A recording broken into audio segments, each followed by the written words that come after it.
Midway across the Atlantic, the ship experienced a life-threatening emergency. For legendsoffaith.org, I'm Rob Cutter.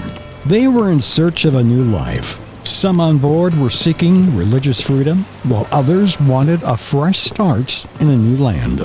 The next 66 days would prove to be challenging for the crew and passengers. The winter storms caused most on board the ship long bouts of seasickness. And then midway across the Atlantic, the ship experienced a life-threatening emergency. The huge crossbeam supporting the main mast was ready to crack in half. If it did, all on board would be lost. After intense prayer, one of the passengers had an idea. They would take a large iron screw from the printing press, and through clever engineering, the beam was secured and stronger than before. After 2 long, hard months at sea, the passengers were overjoyed to spot the coastline. Just before anchoring, the passengers drew up and signed a compact establishing legal order. Once they agreed to settle and build a self-governing community, they came ashore. When the ship finally docked, it was November, and winter was upon them. It was so bad they were only allotted 5 pieces of corn a day. Sadly, only half of the passengers who traveled on that ship survived the first winter. Due to poor planning, they had very little skills that they would need to survive. Yet time and again, when the odds were against them, they would manage to pull through, and with full hearts, they would thank God.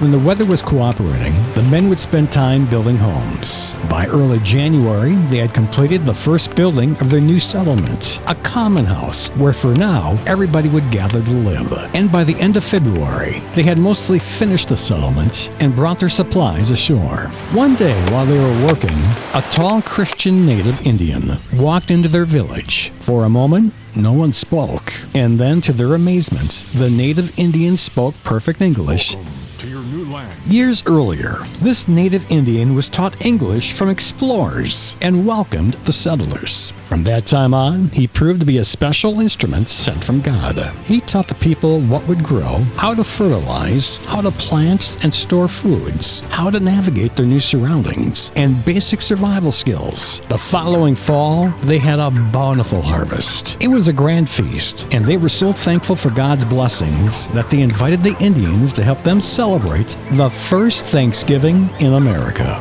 When everyone approached the table for the second Thanksgiving feast, they found a plate with just 5 kernels of corn, as a reminder of God's limitless grace, even under the harshest conditions. The legacy of those 102 pilgrims on board the Mayflower lives on today and can be seen in the yearly celebration of Thanksgiving.